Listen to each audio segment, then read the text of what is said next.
There we go. Just trying to get used to the technology in this very advanced living room stage. So, my name's Dan Masry. I thank you very much, Valerie, for that awesome intro. One of the things last year, I did a presentation on how to choose the right contractor and how to choose someone who did quality work.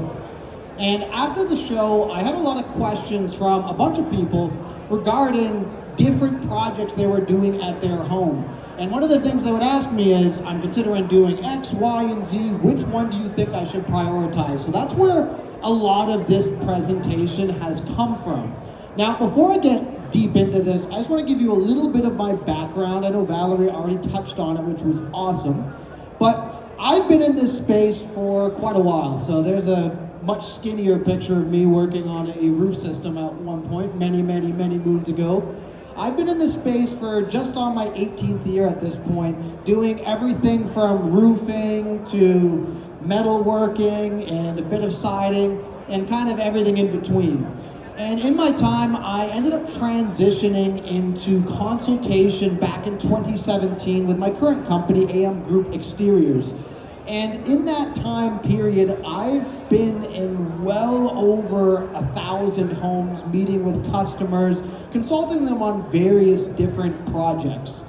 And one of the things that I get the privilege of seeing is customers who've had phenomenal experiences with home renovations and some not so much. But I've got to see different jobs at different stages in people's homes and kind of figured out why they chose them or didn't choose them. And one of the things I was interested in is last year was, in a lot of ways, there was a lot of differences in the market. People were doing different types of jobs last year than I'm traditionally used to. But one of the things that I was curious about was, what does the government data say? What did people prioritize for their homes last year? And so if you look in 2025 in Canada, one of the #1 renovations was HVAC, which makes sense because you have energy rebates going on, as well as windows, because of course you have a lot of great rebates that are out there. And then things like additions. Now, the thing about this is, when it comes to prioritizing a renovation, there's absolutely nothing wrong with those 3 services. Those are necessary, and if you're in the stage that makes sense for your home, I heavily recommend doing it. But if you're a newer homeowner, or you're a homeowner who's been at your home for a long time and you haven't touched certain things or certain aspects of your home, there's, in my opinion, one renovation that makes the most sense to start with. And without just taking my word from it, I'm actually going to look at one of the industry experts that I'm sure many of you know of, Mike Holmes. My company's also had the privilege of working with him a long time ago. And Mike Holmes talks about dealing with the building envelope first. But in particular, he refers to roofing as being one of the main things you should focus on before you branch off into other services on your home. And one of the things that I think is interesting, though, is it seems obvious your roof keeps your house dry, but an expert like Mike Holmes talks about this in multiple different facets. Roofing is heavily overlooked by most homeowners.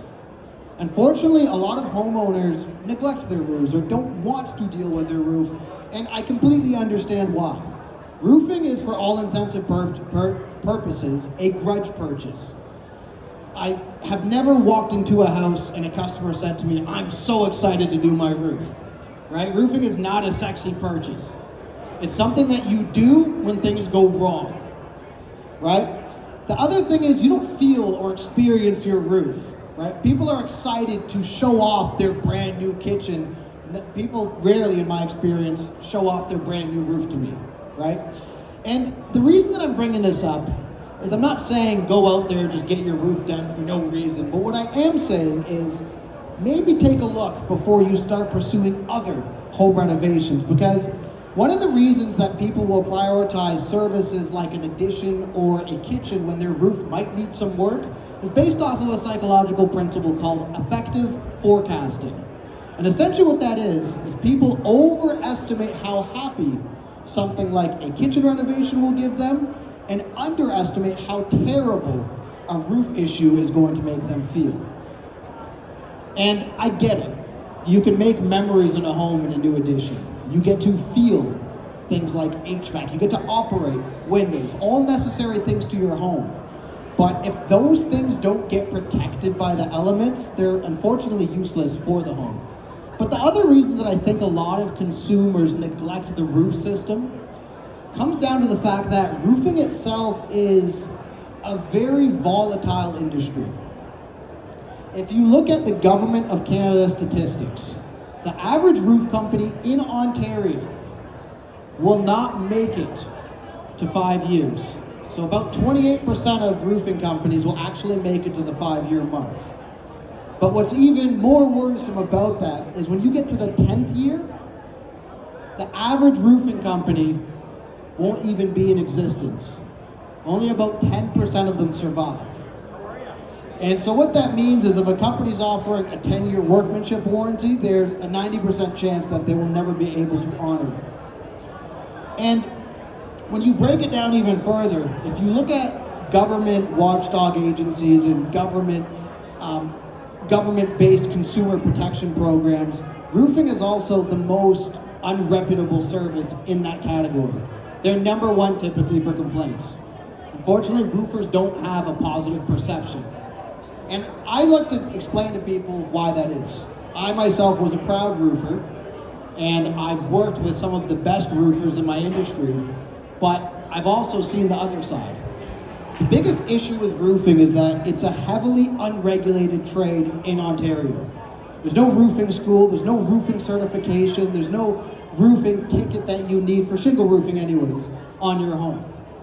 And so what you end up with is you have essentially the Wild West. You might be getting someone who's really good or you might not. But even worse is because there's no certification or real upfront organization that's forcing you to do things a certain way, you have a lot of roofers who might even be good roofers, but they're really bad business people, unfortunately. And what I mean by that is sometimes they shortchange themselves, and oftentimes they end up having cash flow issues. So if it ever comes to a problem with your home, they simply don't have the finances available to help you after the fact. And so when you look at the bigger picture of things, if you are someone who's considering, hey, I want to get my roof checked out, I want to get my roof quoted on, or even dealt with this season, you might be asking yourself, well, how do I choose a good roofer? And so the main thing that I explain to a lot of consumers is it always comes down to the quote process. I don't mean the guy who shows up, takes a look from the ground, puts a quote in your mailbox and walks away. I'm talking about someone who actually inspects the roof system before giving you any opinion or price. And a good inspection to me for a roof system starts with an inside inspection and an outside inspection. And just so we're on the same page, I'll give you kind of an example of what I mean. An outside inspection is exactly how it sounds. What it is essentially they assess the envelope, they assess what's going on, they assess the issues on the roof system. They assess, does it even need to be replaced, or is this something that has time or has no time? But even more important than an outside inspection is an inside inspection. And I'll kind of give you a bit of perspective on this. I've had many customers ask me, why do you need to inspect the inside? My roof's on the outside. When I was a little greener to this and newer to this, I went to a customer's house, and you'll see it in this video here, and they had just had their roof done 2 years prior to me showing up. Their roof blew off. So naturally they blamed the product, they blamed the installer. It had nothing to do with the installer. What it had to do with was that they insulated this attic space